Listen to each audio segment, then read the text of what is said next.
இந்த பூமியில மனிதர்கள் மாதிரியே பல உயிரினங்கள் தோன்றி பரிணாம வளர்ச்சி அடைஞ்சிருக்கு. ஆனாலும் எந்த ஒரு உயிரினமும் மனிதருக்கு இணையான ஒரு இன்டெலிஜென்ட்டா இல்லை. ஸோ நமக்கு க்ளோஸ் ரிலேட்டிவான சிம்பான்சி எடுத்துக்கிட்டோம்னா நம்ம அளவுக்கு இல்லைனாலும் கொஞ்சமாவது இன்டெலிஜென்ட்டான உயிரினங்கள் மற்ற உயிரினங்களை கம்பேர் பண்ணும்போது. ஸோ இந்த சிம்பான்சிக்கும் நமக்கும் இடையிலான டிஎன்ஏ வேரியேஷன் எடுத்துக்கிட்டோம்னா 1.8% தான், கிட்டத்தட்ட 2%. இந்த 2% டிஎன்ஏ வேரியேஷனே மனிதர்களை சிம்பான்சியை விட 1000 மடங்கு இல்லை கோடி மடங்கு ஒரு இன்டெலிஜென்ட்டான உயிரினமா மாற்றிருக்கு. சிம்பான்சியால பண்ண முடியாத பல விஷயங்களை நம்ம பண்ணிட்டு இருக்கோம். புது புது விஷயங்களை இன்வென்ட் பண்றது, ஸ்பேஸ் சயின்ஸ், மெடிசன்ல மிகப்பெரிய மாற்றங்கள், பார்ட்டிஸ், மியூசிக்ஸ்ன்ட்டு நம்ம மிகப்பெரிய மாற்றங்களை இந்த பூமியில பண்ணிட்டு இருக்கோம்.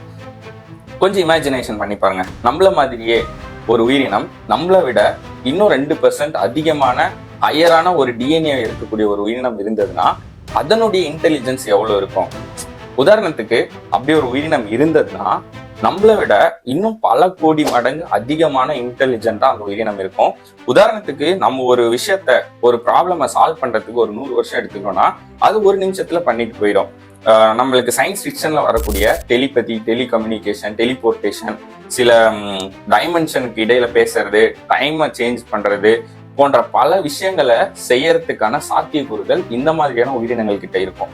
ஸோ அப்படி ஒரு உயிரினம் பூமியில இருக்கான்னு கேட்டீங்கன்னா இன்னைக்கு வரைக்கும் நம்ம கண்டுபிடிக்கல. இந்த பிரபஞ்சத்துல எங்கேயாவது ஏலியனா இருக்கிறதுக்கான வாய்ப்புகள் இருக்கு, ஆனா அதுவும் நமக்கு தெளிவா தெரியாது. ஸோ நம்ம கூடவே ஒரு விஷயத்த நம்ம இன்னைக்கு உருவாக்கிட்டு இருக்கோம், மனிதர்களால் உருவாக்கப்பட்ட ஆர்டிபிஷியல் இன்டெலிஜென்ஸ்.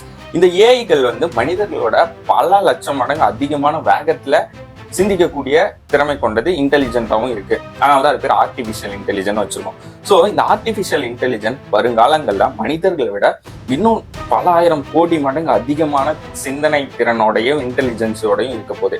ஸோ அப்படி இருக்கும்போது அது தன்னிச்சையா தன்னை மட்டும் டெவலப் பண்ணிக்கிறதுக்கு வேலை செய்ய போதா, இல்ல மனிதர்களோட இணைஞ்சு மனிதர்களுடைய வாழ்க்கையை மாற்றுறதுக்கு, அதாவது மனிதர்களுடைய எதிர்காலத்தை மாற்றுறதுக்கான ஒரு விஷயமா இருக்க போதான்னு தெரியல.